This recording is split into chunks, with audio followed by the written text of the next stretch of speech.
Mhm.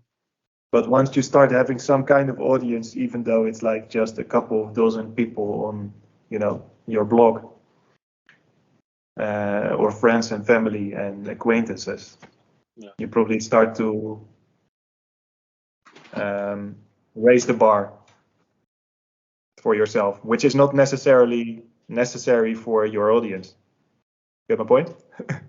I mean, I think it's a natural part of being an artist or being someone that's really into something, someone that likes to work on a craft, So, I mean, I feel that too. Like when that person cried at my show, it was like, I'm gonna get serious about this. Like I'm gonna make sure I don't make shit. And I think that was when I decided to stop being like anyone else. And Mm. it's really easy to say that you're original. You don't care what other people think. But like when it comes to it, it's like you kind of want somebody to read. You kind of want somebody to listen. And I don't know. Like once you find your people, though, that's different though. Because when you find your people, it's like you know who you're making stuff for. You know what I mean? So before you find your people, it's kind of like you feel this kind of hole inside where it's like, oh, Yeah. should I do this? Or, But once Right. you find your people, you know exactly what you're doing because you see like a way that you can reflect yourself out onto the world. They give you a chance to do that. I guess I don't know. This might just be coming out of my ass right now.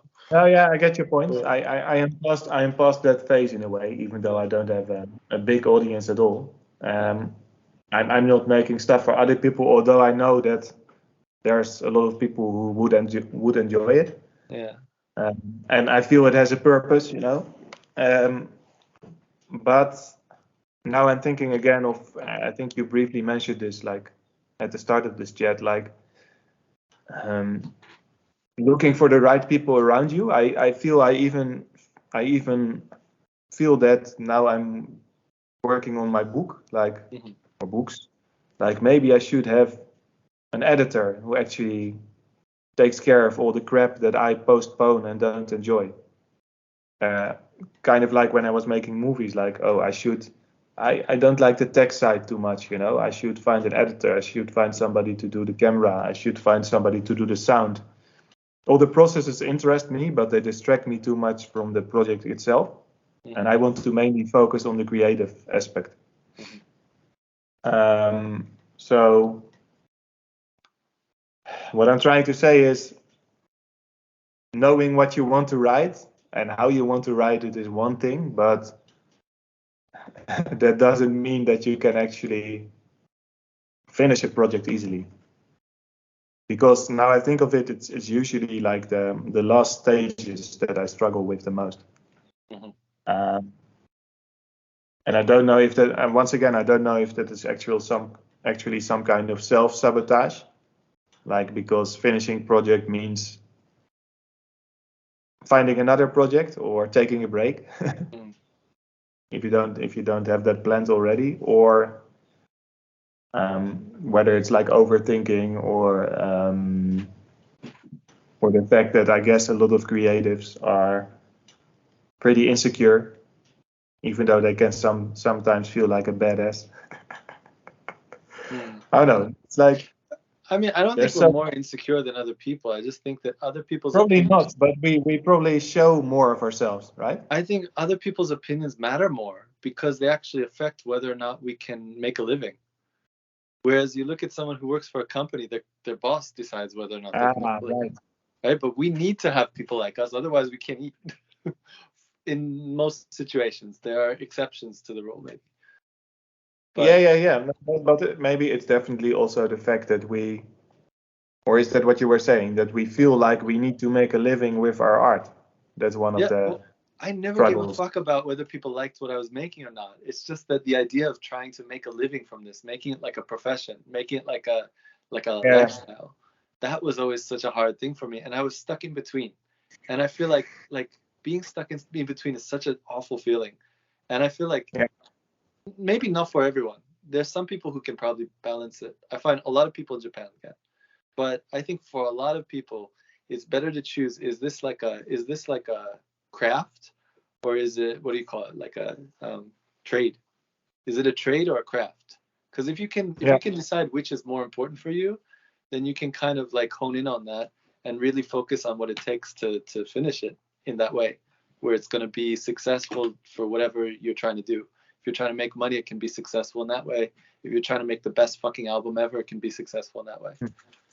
You know? Yeah, I could never really do it as a side gig, although I tried. And you now make me realize that like my first attempt at a feature film, which was before the Canary Islands, was when I was a teacher at in Rotterdam, and higher education. So that was actually, I think it was a 32-hour job, but that meant like 50 hours, and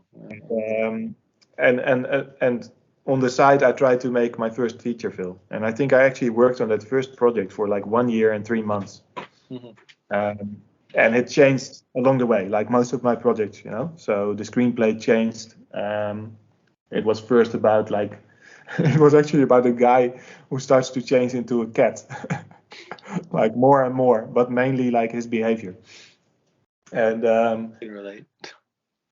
With the same actor who played in my first short film. So I got back in touch with him like after 3 years. And but long story short, I reached the point like after, I think more than a year, where we were like literally close to filming finally. And then I probably had my first burnout, or maybe not my first burnout, but it felt like a burnout. And I had to choose between my job and my film project, and it was like a very tough choice. And I had like long talks with certain people about it, and then in the end I decided to, probably under pressure, like due to money and expectations, also my own parents, because it was my first like legit job, or my first like well-paid, more or less, job. I chose to quit my film project, and that was my first feature film attempt. So and I had spent a lot of time on it, and then I still had like that job where I was burned out, and it was probably the mix of like trying to spend, I don't know, 30 hours on my film project and 50 hours on my job, and feeling like I wasn't spending enough time or energy on any of those projects, or of those things. When I quit the job, when I quit my film project, I got sick. And like I literally lost my voice, I remember, which happens every now and then. Nice metaphor. And I think I tried to explain to my boss afterwards, like, or maybe around that time, like I need to do less, it's too much for me. I have so many tasks. And I even bought this book about productivity, which is called Getting Things Done. And I started like making all these lists. I tried to get organized for the umpteenth time in my life. And then I mainly realized, due to organizing or reorganizing, or that was just all too much for me, Like once you start making a lot of lists, you probably said no way too many times. Said yes way too many times. So in the end, also my boss didn't allow me to do less. She said like, yeah, we all experience stuff like this. You just need to work harder, that kind of unhelpful reply. And I felt like I was exaggerating, like I felt a lot of times in my life, like I was too sensitive or too weak or whatever. And I need to step it up, whatever. But yeah, so I gave the job another year, and then I started like literally working on that next film project. Or actually, I started working on 2 film projects, I think, with that same writer guy in the United States. And the second one eventually became the film that I tried to make on the Canary Islands. And the first idea, literally, when I went to the Canary Islands, I wasn't even sure which one of the 2 projects it was going to be. And due to location and the information I gave him, we decided on, that other idea. Or we actually rewrote it, I guess. So what am I trying to say with this whole story?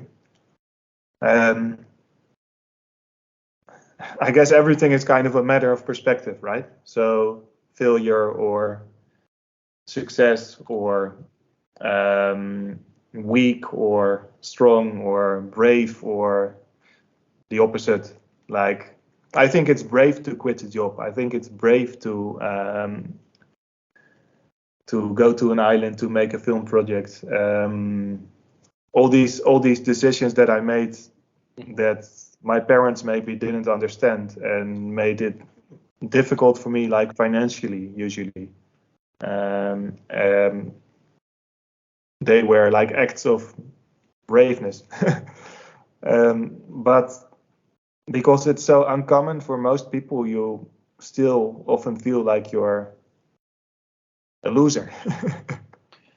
Yeah, Although I mean, you're not, and that sucks, mhm. And If you compare but yourself to some idea of success, or if you look at like sometimes you look at your bank account or something like that, it feels kind of crappy sometimes. But the thing is, like, this is what I really want to focus on, like, at least personally, is, and I feel the same is true for you too, but um, if I were to put out that album 10 years ago, I could have been successful maybe. I might have been able, I was on this momentum where people were interested in what I was doing. I was like young enough that people were, I was a foreigner, and I had different ideas, and I was making something a little bit different from other people. It probably could have gone far. The thing is, like, I would have never been happy with it. I would have just looked at it and said, like, this is nowhere near as good as my heroes. This is nowhere near as good as the people that I respect. And now I look at those people who used to be heroes and I look at them like equals. And some of them are way more accomplished than me. But like I look at them and I say, like, I could probably make something that makes me feel that way. It might not make the whole world feel that way, but at least from like my perspective, like what I'm looking to make, I could make something way closer to my vision now than I ever could before. And I think like all those failures along the way, like that's what made me able to do that. And I like, at least looking at you, I feel the same thing from you. yeah, I get your point. I also don't necessarily. That's a funny thing. I also don't necessarily feel less than famous people or whatever. Mhm. But Yeah. nevertheless, there's this strong. I don't know what it is. Whether it's like my years or experiences from the past or expectations from others, traumas, whatever it is. They still try to talk me into feeling like less. Hmm. And at the same time, now I think of it, the reason why I kind of struggle with finishing like the second edition of my book right now is that this was originally not supposed to be my first book. Like there was even a project in between the book about the writer who wrote about the dino and this book of 22 Hypersensitivosaurus stories, and that was about Hypersensitivosaurus and a character called Cold Turkey, like a running bird. And that book was almost finished last summer, but I didn't finish it. The timing fell off, and half a year later, I decided on this project. But in a way, that other book, that is probably going to be my second book, is feels like a better book to me. Which one? But like Hypersensitivosaurus and Cold Turkey, that's because it's one story, and this is 22 stories. So, Baby steps. and at the same time, I should not make it bigger than it is. I kind of see the book that I'm about to publish now as something that people in the future can look at if they know my other books, and oh, this is kind of how it all came together, or this is where the characters originated, or whatever. So, um, what were you saying? Because I'm kind Uh, of drifting off. I feel like we both get in these, like, we both fantasize a lot. We both Yeah, imagine, like, what is this gonna do? What is this gonna be, right? And I feel like that's where we get caught up, yeah, because a lot of times if you just do it and put it out there, it's good enough, right? And that's probably what it will be, right? But right. you look at your favorite artists and they have the same shit. They have some shitty movie that they started with, Yeah, and then after definitely. that you could see how that slowly became like something really good, right? And we always look at the final product and we think like, oh, we have to be like that. it's okay to Yeah. be a little bit of a fuck up at first and just like put out shit at first and just see what happens, you know? Right. And at the same time, we are already a lot further than a lot of other people, because I also know a lot of people who never, you know, who never, whatever, like recorded their first song, or who talked about wanting to make movies Yeah. all the time, but never made any movie, or never even made an attempt at writing a book, and talk about it all the time. So, and they look kind of up to people like us, you know. Well, I But mean, I don't even want to like compare to other people, but the thing is, we naturally compare to people, right? yeah, Yeah, but what I I mean to think. say is, it's so Uh, easy to kind of talk yourself down. You get my point. It's like, yeah. but it's the overthinking, and at the same time, we kind of need the overthinking to create the things that we create, right? I don't think we do though. I don't think we do. Like today, I was working on this podcast, right? So I was doing all these clips to try and because I put out the last one with Javier, Yeah. the part two, because I split it up into three parts. It was 2 hours. Um, I was about to watch it, but I thought you would be able to talk to me earlier, so I yeah, waited. but Joking. Not but joking.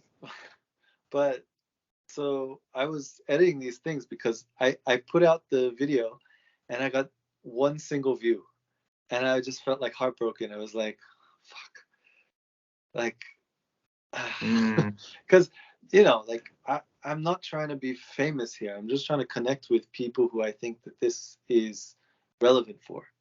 But like if you don't right. connect to one person, it feels like what am I doing this for? But at the same time, like I'm having a lot of fun with this. So I feel like Yeah. because this is conversations, I just want to keep going with it. And so today I spent like 2 hours trying to make these like little clips to get people into it. Hmm. And after 2 hours, I just felt so drained. I was like, this is not why I did this. Like this is like I didn't make this hope like thinking that I was gonna have to make these little advertisements and spend more time working on advertisements, and which I'm not good at, by the way. Um, and it's like you're saying, you know, maybe I can hire someone to do that. But if You, I don't have you, money, I uh-huh. think you wanted to talk about the overthinking, right? Like, or not needing the overthinking. Yeah, but wait, let me get to that. Right. So after a few hours, a few more people watched it, right? After one day passed, a few more people watched it. And then I was thinking about it, I'm like, okay, so the first time we did it on Instagram. We got one person who added me on Instagram because we did it. She didn't know either of us. And then one of his friends got really into it, and that Hmm. was two people right there. And then we put it up on Three Speak, and three people watched it over there. And then I put it up on YouTube, and two of my friends saw it. And then one of my friends sent it to her friend. And like at first it's very slow. At first it's very slow, but then slowly it starts to snowball and everything. And we get so Exactly. impatient because we want to connect with we really like to connect with people, I think. It's not about being famous or being, you know, um even being like super well Yeah. respected. Respect is nice. It's more just about connecting with people. And so, you know, today when we were thinking about doing this, I'm like, fuck it, let's just do it. I don't care you know, if my brain's not working right, that's okay. That's us too, you know. And maybe we'll put it out, maybe we won't, right? We can talk about that later. But at least like in the process of doing it, we'll figure out if we want to put it out or not, right? If it feels good, we'll put it out. If it doesn't feel good, we don't put it out. And so I like today I was thinking for those 2 hours about how to catch people. But after seeing that it's slowly reaching people, I feel like, oh, it's not worth my energy to think like that. You know, if I want to hire someone to do that, I'll hire someone to do that. But I don't need to put my energy into that. Yeah. I know So all about that. Yeah. just have fun, man. Also If with it's all. not fun, it's not worth it. Right. Yeah. Definitely. And exactly. If it's If gonna it's work, not it's fun, gonna go work. back to the office, you know? Like if you're an artist and you're not having fun, what the fuck are you doing? Like, what's the point? Oh, I have had so many jobs where I was not having fun, but I usually lost them quickly or I got fired. So yeah, exactly. And I think a lot of people are not realizing that. Um, yeah, that we probably they do, but I just I never understood why people could spend so much time a day on stuff that I don't like, and that never worked for me. So I get it. Yeah, I mean, like I talk to all kinds of people because I I have get it, students and but everything. I But couldn't. I couldn't. Yeah. well, I don't it's know. about It's like our life purpose and what we care about. So like if you really want to have a family and that's such a high priority, right. it's easier to do that. But if that's obviously not like the top of our list, it might be something we want. Yeah. Yeah. That's something I Definitely. It's want, but about it's not priority. something that's at the top of my list. Yeah. So it's So just priorities, I think. I realized because we re-recorded the start, right, of this, Mhm. and I realized I forgot to to tell about my first failure. Oh being yeah, born, yeah, yeah. being born like upside down, as Uh-huh. with my feet first, and then the doctors broke my collarbone, which is actually the only thing that I broke in my life, the only bone I broke. They broke your collarbone right out of the womb. Yeah, Oh man, that must have fucked you up. I think it has, and I Oh one my way or god. another, I'm trying to find out. And then I Okay, was I'm fucked up separated from too. my twin sister because I'm twin and one of the twins, right? Of twins. So I had to go to another hospital, not because they broke my collarbone, but because the hospital in the little town where I was born, famous for its cheese, Gouda,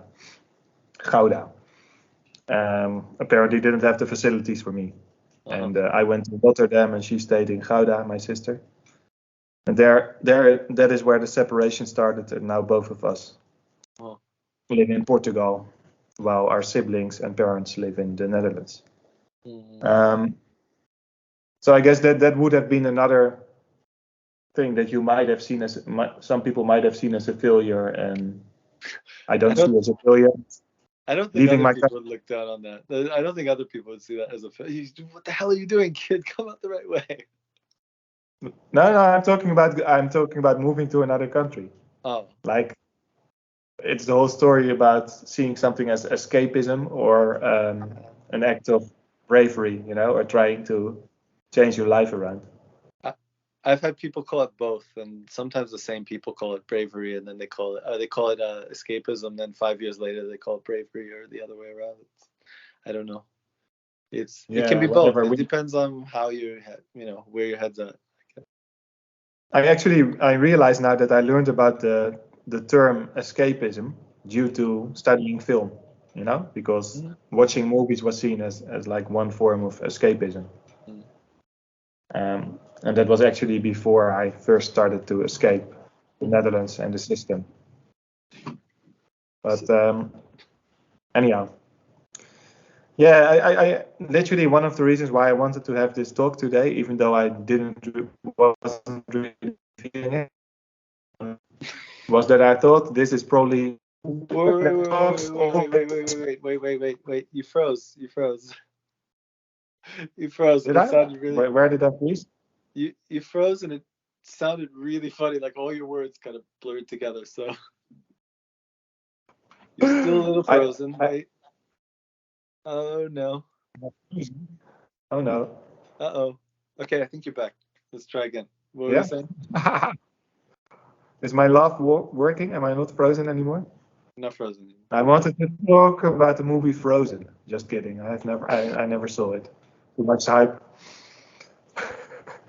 No, what I was saying is one of the reasons why I wanted to have this chat today, and I think you mentioned something similar before, is even though I wasn't feeling it, Hmm. I these kind of talks always energize me, And I kind of felt like probably after this talk, I'm gonna finish my book, more or less. You get my point? Like, so I don't know what it is, whether it's like talking with a like-minded person or fellow creative, fellow person who often felt like a loser, but I did. doesn't consider himself a loser any longer. I mean, whatever. Who Even, cares? I'm a loser. I'm not a loser. It doesn't matter. even that is I'm seriously, having fun. it's a joke, right? It's like who decides whether you are a loser or not? It's you. It's all it's. Have you seen Napoleon Dynamite? A long time ago. But he's a badass when he's dancing. I remember Yeah, that. he says I consider myself a nerd or something like that. Uh-huh. But what did I want to say? Hmm. Yeah, no, seriously, it's like we just need to keep talking, you know. That's the main thing. I think often when things break apart, or when a project falls apart or whatever, or I struggle with finishing things, it's usually, in my case, because I'm too much in my own head. I'm like stuck in my own head. Mhm. And at the same time, it's also this tendency to overanalyze things, which you could say, which you could call being stuck in your head. And at the same time, like, do you really talk about things with people around you, or the people that you are working with, or is most of it like in your head? And do you make it way bigger than it is? Are you still following me? So I guess writing a book is mainly like a one-person process, Mhm. and it actually helps to be able to blog about it or talk about it with other people. Mm. Yeah, we both had that experience though, actually, because I think we were both stuck at the same time. When we met, we were both kind of stuck. I hadn't released anything yet, and you just started releasing stuff now, right? So at that point, I think we slowly started to realize, or at least I started to realize, like it's like I said before, we kind of slipped out of the system and we fell into another system because we felt like we had to be film directors or we had to be musicians or we had to be writers, and it's like when I kind of dropped all those terms and said I'm just going to make stuff that I like to make, and maybe today it's a book, maybe tomorrow it's a painting. I never painted before. My painting's gonna look fucking weird, but who cares? Like, I want to make a painting. Maybe people like it, maybe people don't. Like, when we like the only label that makes sense to me is an artist, because an artist just makes stuff, right? And so when I started to approach music as an artist, that's when it got really fun, and I started to jam then. And then when I started to approach writing as an artist, it was like, oh, I don't even have to release a whole book. I can just release one page every day, or I could post a zine and then rewrite it into a book. It doesn't matter. Whatever I want to put out, I can put out. I can remix the same book 1,000 times, and if it's good, then if I'm happy with it, I'll just keep doing it. And that was, I mean, talking to people allowed me to, how do you say, to realize that I love people. I care about people. I want to connect with people, and that's one of my motivations for making art. And so if I don't have that connection with people, and if the art's not connected to people, it feels kind of empty. So really all I need to do is connect my art to people, and it comes out naturally. But if I hide, because we're used to these artists hiding something for a long time because it's a product, Yeah. or because people have expectations and they're working with people's expectations. But nobody has expectations from us because nobody knows us. So we're not working like that, and we're not making a product. Even if we are, it's not. We're not trying to make it like a product. So I think that connection between the art and the people we care about, the people we are inspired by, the people that are inspired by us, like that connection is really important to motivate us. So it's kind of like Yeah. this upward cycle that we have to build first before we actually get off the ground. This positive feedback loop, I think, is really important for us, and the blog really helped us with that. Yeah, Both of yeah, us. exactly. And I now realize that even making that short film about the writer trying to finish a book back in 2010-11, I was trying to talk to people. And in that case, I guess I was trying to talk about my depression, so it was a pretty heavy movie. Funny enough, there's no talk in that movie. It's a silent movie with a soundtrack. So the guy is not talking. It's a 12-minute film. Then later, like many years later, in when I found like the blockchain, right? And we met like 5 years ago, almost. I tried to talk to people too in another way, right? Like I found some kind of audience, and I started connecting to a lot of people.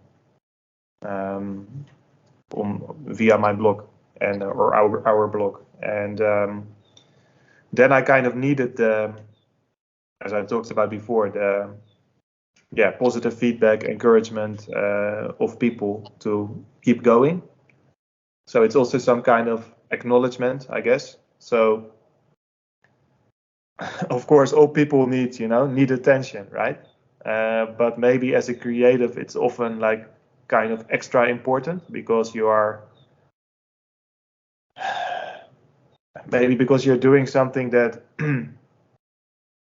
that isn't seen as, I don't know, as valid by a lot of people, or it's kind of out of the system. It's like maybe because you're not making money with it, right? Usually it's like there's so many things telling you you're not doing it the right way. Everything is telling you you're not doing it the right way. Yeah. You should be doing it this way. You should be doing it that so way. you really need that kind of extra love, I guess.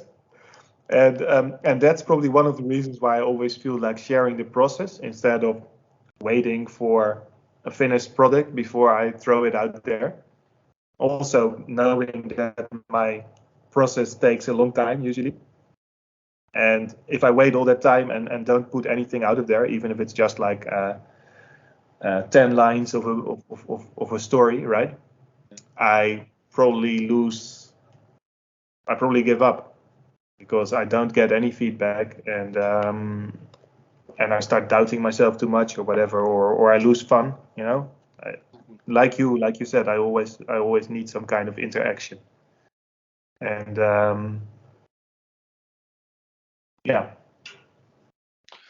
Well, here's the thing with failure, though. So, like, if you're worried about being a failure because you put out some blog post instead of a book or something, it's like, what if those 10 lines you put up on a blog post lead to, it inspires someone to change the world? Or what if it helps you find the love of your life? Or like, are you still a failure?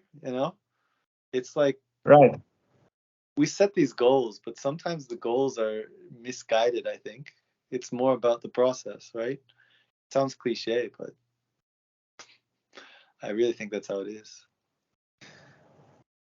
The process is like, it's why we do it. We don't do it just we think we do it for the final product because that's where the glory is, that's where the praise is. But like, if we don't have fun doing it, we're probably not going to keep doing it. We would have given up already.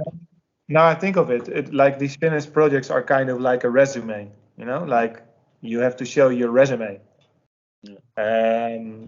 So if there's not like 10 finished books on there or 5 albums or whatever, it's like you've done nothing. And I guess that's another like kind of red thread in my life. Like I often had the feeling that people think that I'm not doing much with my life.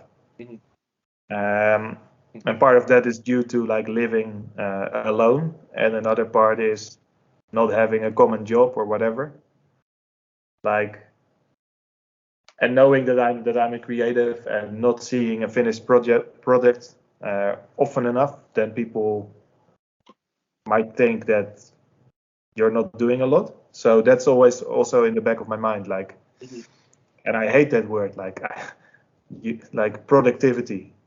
It's like even 5.5 years after quitting my last paid job, and 4 years after leaving the Netherlands for Portugal, and there's still this kind of productivity, this nagging little voice in my head that every now and then, or quite often actually, tells me like, you should be more productive. What have you done today? And I think that literally comes from the system, like from I'm not sure if I can say not necessarily Western countries, but like Western economies that want to grow, like modern economies, yeah. But and here, I have a message. It's so the opposite of creativity. Yeah, I have a message for all the people who think that they have to be productive all the time. AI is coming for your job. You're done. You're finished. You got a couple years left, and then you're finished. I'm sorry to say. Exactly. Should all be less productive because there's just not enough jobs. Yeah. Nice one. Yeah, I mean, it's like I get it though. Like that's why I like living in Japan is because I get way too lazy, and I feel like the productive that kind of push for productivity can help you out of laziness, and because laziness I don't think is a positive thing. Self care is a good thing. If you need time, you need your healing, you need space to just maybe you're just sensitive to stimuli or something, or you need extra time to meditate, you're focused on inner things, that's fine. But like just being lazy and just feeling like lethargic all the time, I think being in that productivity environment helps, which is why I'm happy I came back to Japan. But Right.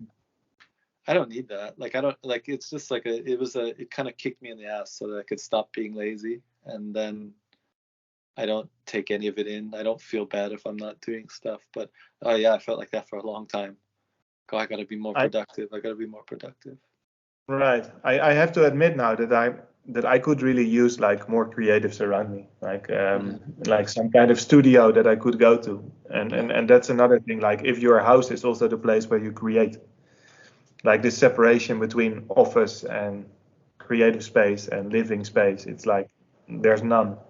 Even in my pretty big rental house, like I You could always. create it though. I mean, it's feels similar, but Yeah, you sure. have to be But, really but but intentional it's not about it. just that. It's also like the energy of multiple creative people in a Yeah, shared true. space Yeah, and a space where you can choose to go to.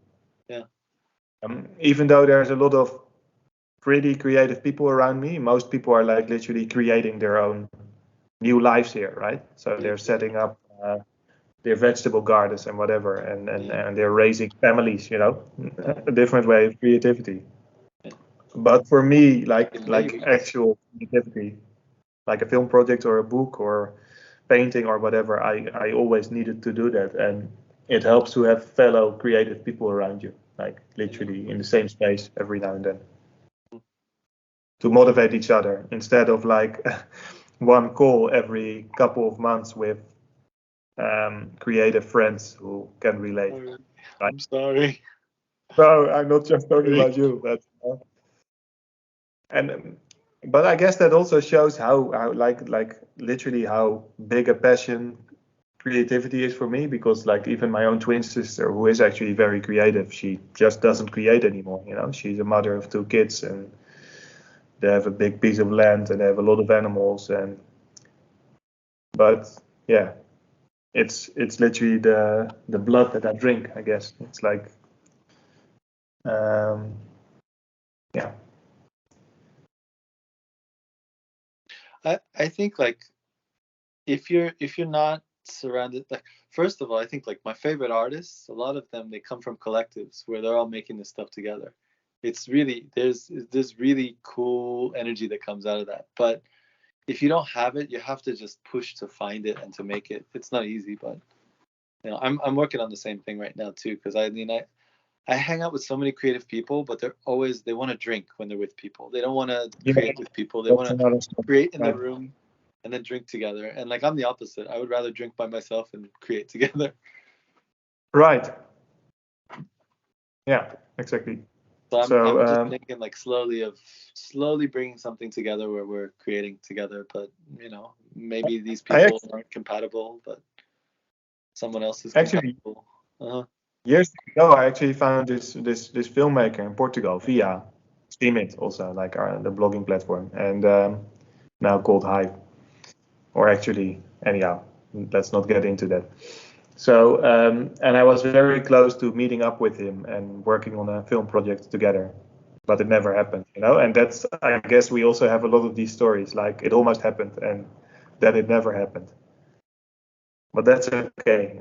You're done with those. Now Uh, you're a published author. right. You're gonna finish every project you talk about from now on. Yeah. And I guess in a way, and maybe it's the same for you, I'm always looking for a different kind of shape or form um, to show my content to the world. And Hmm. as I recently said to somebody, sometimes I feel it should just all be on the website, but not the way like usual, like normal websites are. Hmm. Like a mix of music, video, text.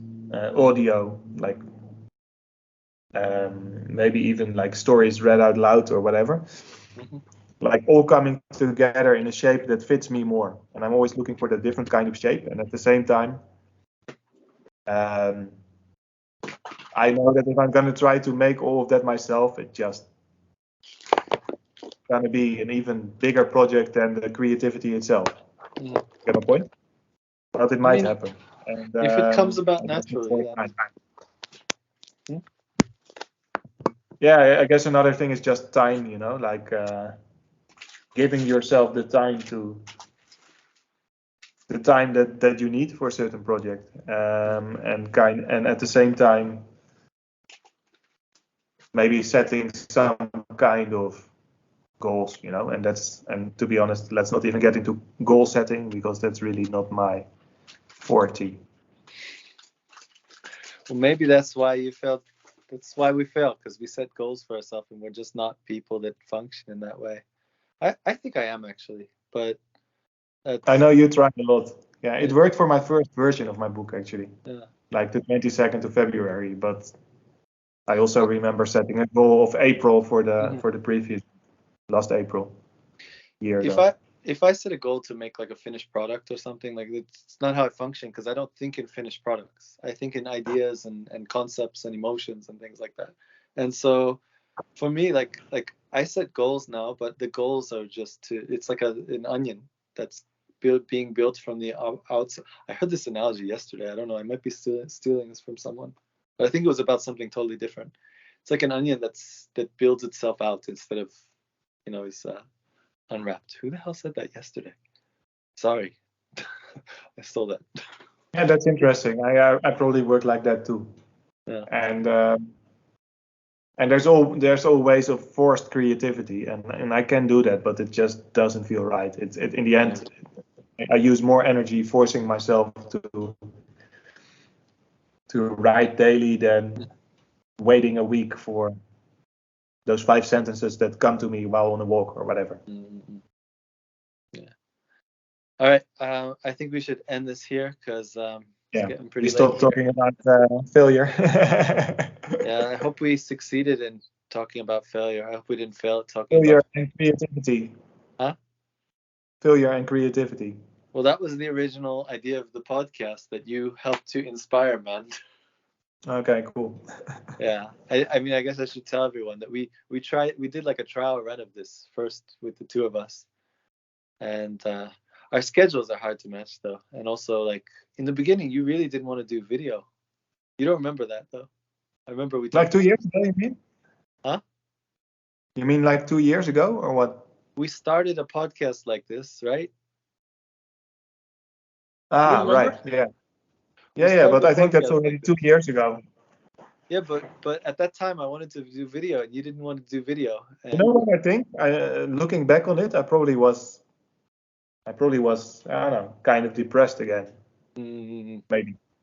Like because I was still in my old house, right? Like on the mountain.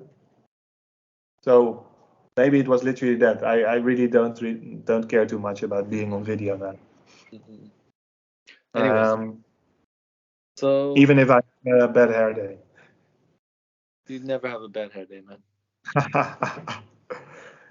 Yeah, I think this. I think what this resulted in today is kind of an analogy for the subject we're talking about. I'm not saying that it's a failure, but it's like there's so many parallels between the way this conversation goes and what we talk about in a way. Everything it's for people to pick up on it. Unveiled. It's for people to pick up on it. I like your wizard hat, man. Thanks, man. I don't know. I feel very me when I wear a wizard hat. All right. So if we do with it whatever you feel like, and maybe I'm gonna listen back to the recording myself. We'll see. We'll talk about it later. All right. See you, man. Anyhow, good we had this talk, and sleep well.